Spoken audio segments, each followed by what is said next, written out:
Ya, lembaga pemeringkat internasional Moody's Investor Service mengatakan bahwa permintaan untuk properti residensial atau tempat tinggal di Indonesia akan meningkat pada tahun ini yang didorong oleh proyek perumahan dengan harga sekitar 1 miliar rupiah.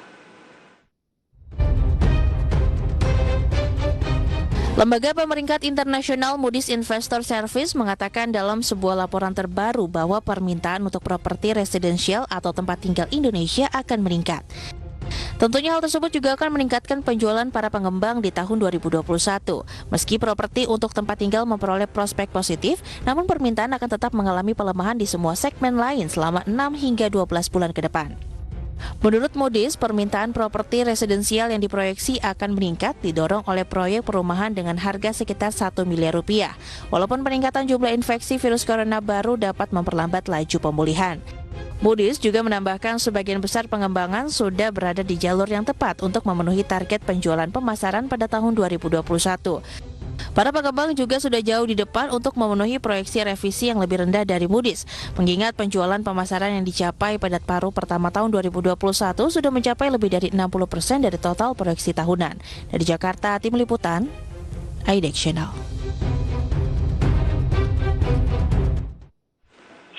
Baik pemirsa, untuk membahas tema kita kali ini sudah tersambung melalui Zoom bersama dengan Bapak Paulus Toto Lusida, beliau adalah Ketua Umum DPP Real Estate Indonesia.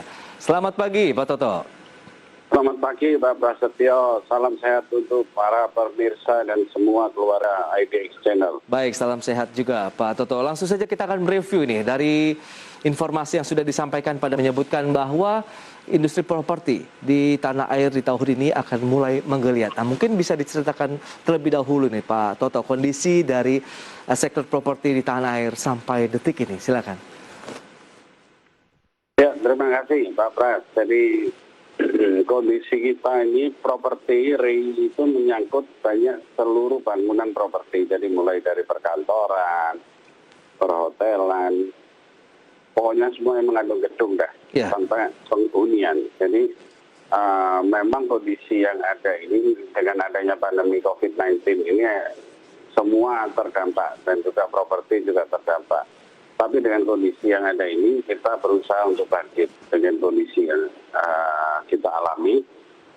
Terakhir dengan relaksasi PPNBP di Maret yang sekarang diperpanjang sampai Desember 2021, kita memang meningkat kurang lebih 20%. 20% itu saya bandingkan terhadap triwulan sebelum Maret. Oke. Bukan terhadap Maret 2020. Karena kalau saya bandingkan Maret 2020, ya memang akan jadi kenaikannya luar biasa. Karena waktu Maret tahun 2020 kita nggak ada penjualan. Almost zero penjualannya. Ya, baik. Dengan kebutuhan dan backlog yang ada, kita optimis semuanya kita akan meningkat mulai tahun ini dan akan berjalan lebih lancar di tahun depan juga. Kalau bicara mengenai backlog perumahan begitu dengan adanya pandemi begitu, adakah target yang diturunkan atau memang kebutuhannya yang mencoba dikejar juga nih oleh teman-teman dari REI? Ya. Kita hunian itu kan ada dua macam ya, landed house sama yang vertical house. Jadi memang yang sekarang lagi tren banyak itu memang landed house. Tapi kita juga sudah mulai bergerak dalam 2 bulan terakhir terhadap vertical housing atau apartemen. Itu sudah mulai bergerak juga. Baik, tapi kalau kita lihat dari kedua jenis properti yang sudah disampaikan, landed house kemudian vertical house, yang paling terdampak dari pandemi sendiri apakah yang vertical house-nya atau sama-sama Pak antara vertical dan landed house? Yang paling terdampak terus terang memang vertical housing. Sehingga kita hampir semua pengembang punya stok terhadap vertical housing. Tapi ini bertahap kita sudah mulai realisasikan semuanya dan kita optimis menginjakkan normal dalam 1-2 bulan yang akan datang untuk vertical housing.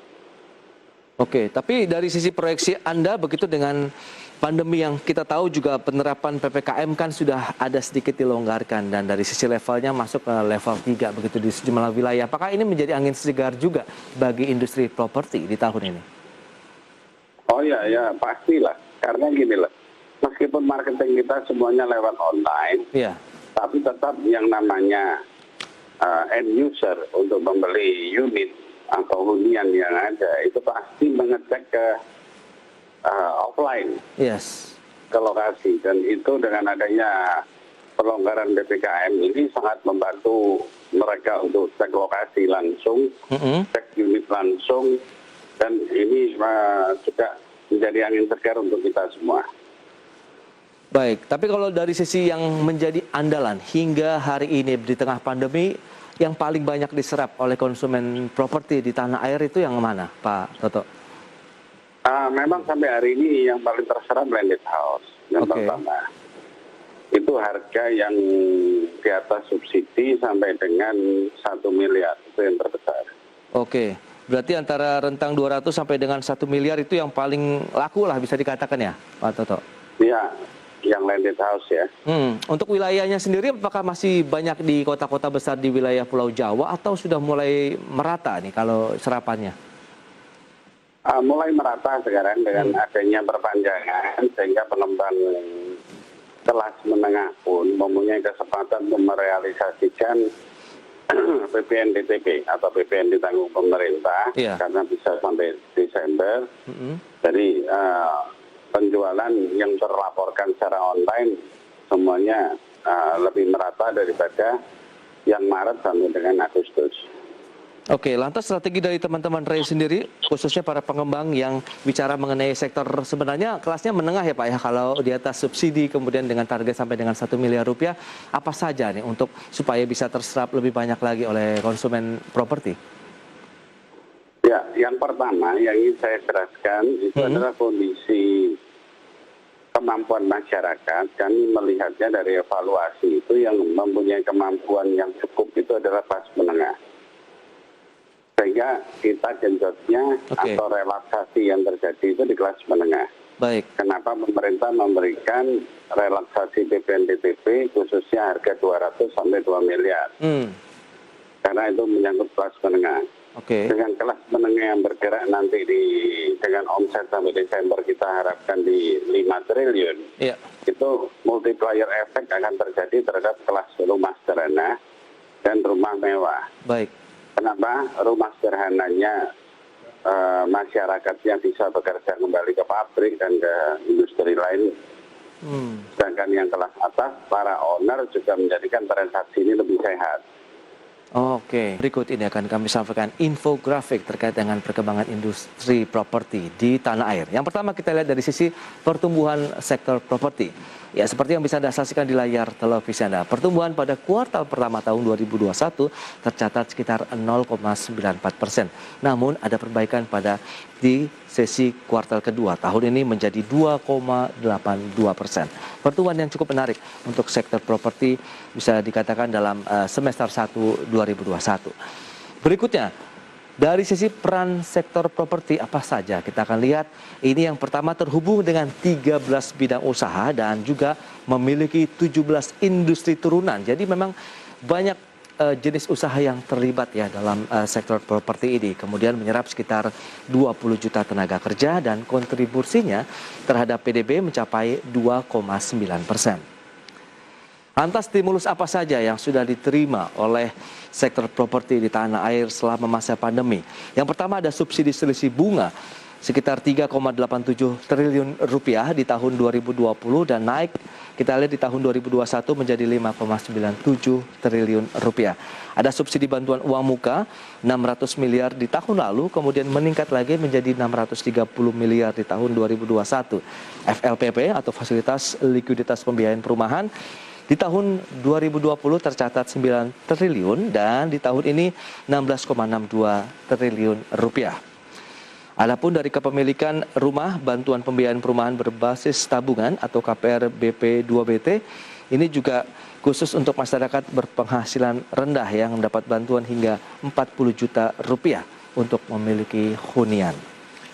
Baik, kita akan lanjutkan kembali perbincangan bersama dengan Bapak Paulus Toto Lusida, Ketua Umum DPP REI. Dan Pak Toto, tadi sudah disampaikan kalau kita lihat dari perkembangannya begitu memang trennya sudah mulai positif ya, ada kenaikan di kuartal 1 dan kuartal kedua. Lantas bagaimana? Apakah ini bisa menjadi tolok ukur juga kebangkitan sektor properti di tahun 2021 menurut Anda?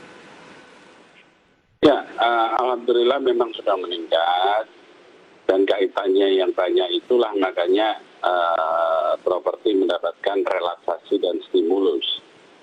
Tapi memang properti itu berkaitan dengan banyak kementerian, bukan hanya satu aja Kementerian PUPR. Iya.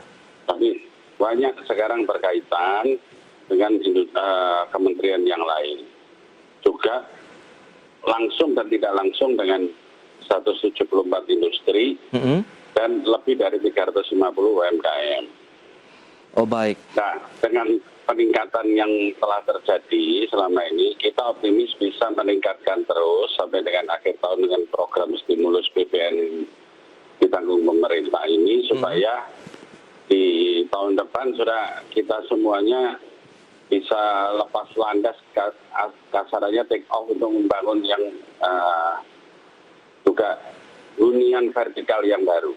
Oh, itu yang kita optimis, target kita bersama supaya ekonomi bisa berjalan dengan normal. Oke, dan bicara mengenai industri turunannya, sekitar 17 industri, kemudian sumbangsinya terhadap penyerapan tenaga kerja di tanah air, begitu, apakah ini juga bisa menjadi momentum dari mulai banyaknya lagi nih lapangan pekerjaan yang bisa dibuka dari sektor properti, Pak Toto? Ya, kita optimis dengan yang sudah berjalan. Ambil contoh misalnya pabrik besi baja, otomatis produksinya akan berjalan normal. Oke.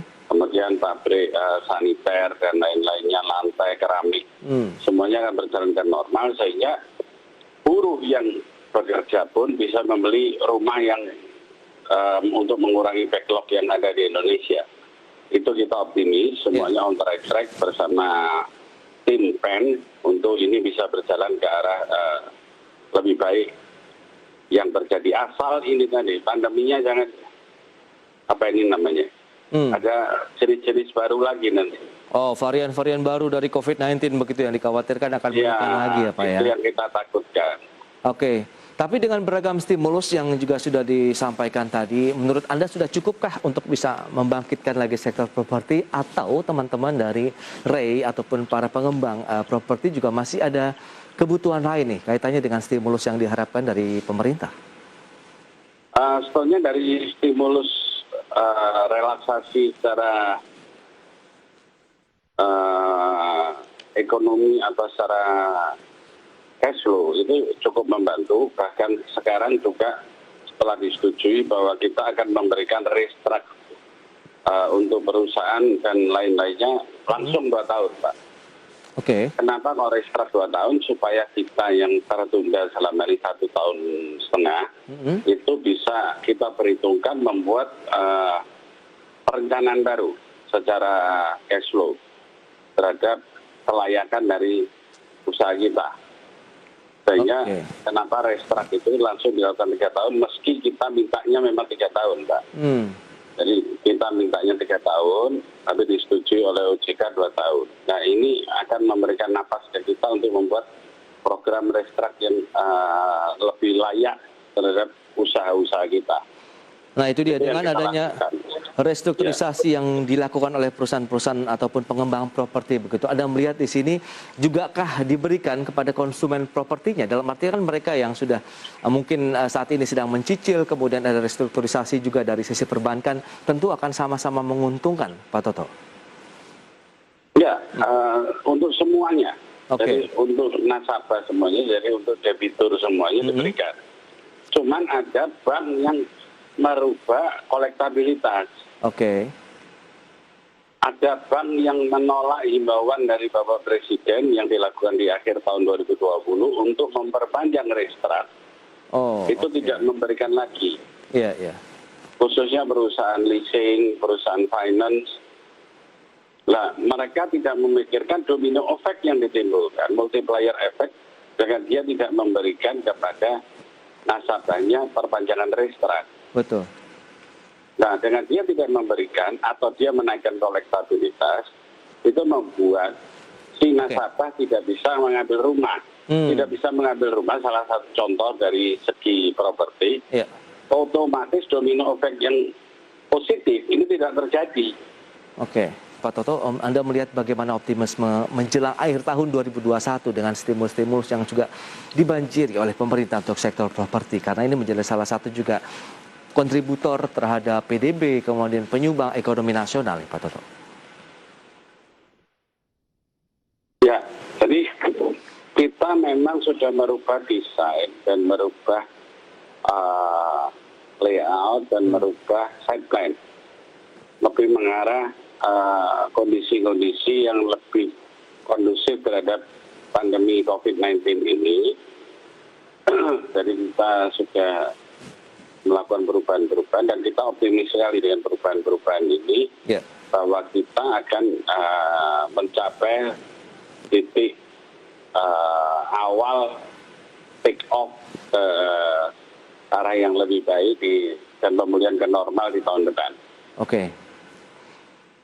Jadi optimisme tahun depan itu adalah masa-masa bisa lepas landas lagi ya untuk sektor properti di tanah air, begitu Pak Toto. Tapi kalau kita lihat dengan upaya Bank Indonesia juga yang menahan suku bunga acuan, bagaimana juga dengan suku bunga kredit juga yang Anda dapatkan dari sektor perbankan? Memang sekarang semua kredit sudah di single digit ya. Oke.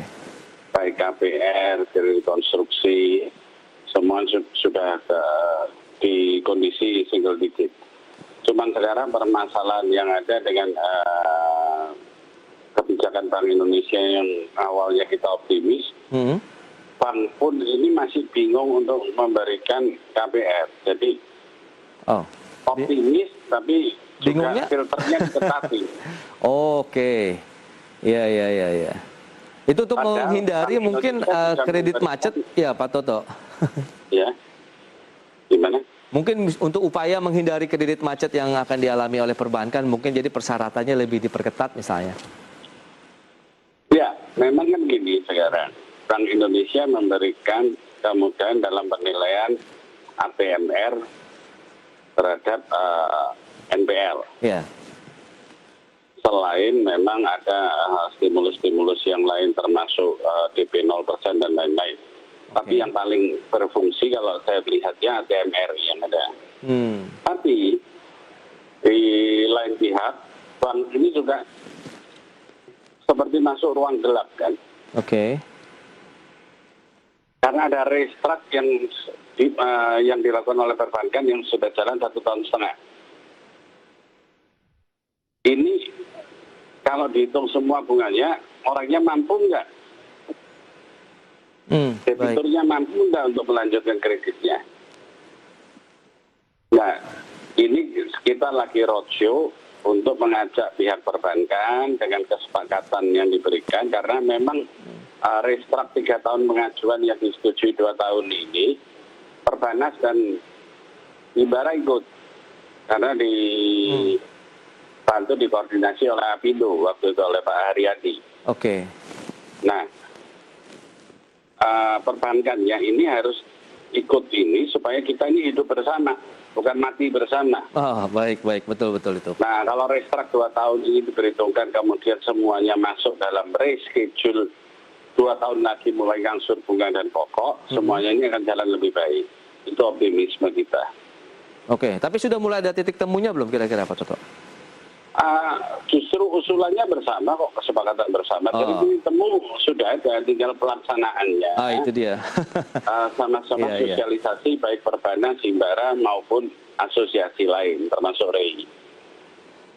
Baik, tapi kalau kita bicara mengenai investasinya di sektor properti, bagaimana Anda melihat di tahun 2021? Apakah juga banyak land bank baru atau justru kita memanfaatkan land bank yang ada saja dulu sejauh ini? Keraguan-keraguan investasi itu lebih banyak bukan di market. Lebih banyak ke arah apakah ada gelombang baru dari varian pandemi ini. Supaya tidak terjadi lagi adanya apa itu istilahnya PPKM. Ya. Nah, selama ini bisa berjalan dalam 1-2 bulan ini ke arah normal atau new normal dengan vaksinasi yang dikeber terus sama pemerintah ini, saya optimis semuanya investasi akan dijalankan termasuk ke land bank baru. Kalau memang sampai saat ini land bank baru teman-teman ngerem dulu kan? Iya. Tapi saya optimis dalam waktu dekat, kalau melihat perkembangan Indonesia yang menjadikan vaksinasinya menjadi nomor 4 terbaik di dunia, kita harapkan optimis ini akan berjalan ke new normal yang ditargetkan pemerintah. Baik, itu dia optimisme yang terus kita bangun ya untuk berbagai sektor usaha di tanah air, termasuk juga dengan sektor properti yang Anda katakan. Take off-nya semoga bisa terlaksana dengan baik pada tahun 2022 mendatang. Pak Toto, terima kasih banyak atas waktu yang disediakan dan insight-nya nih terkait dengan perkembangan industri properti di tanah air. Sukses untuk Anda dan stay healthy, Pak Toto. Ya, salam sehat untuk semuanya. Ya. Terima kasih Pak Pras. Terima kasih.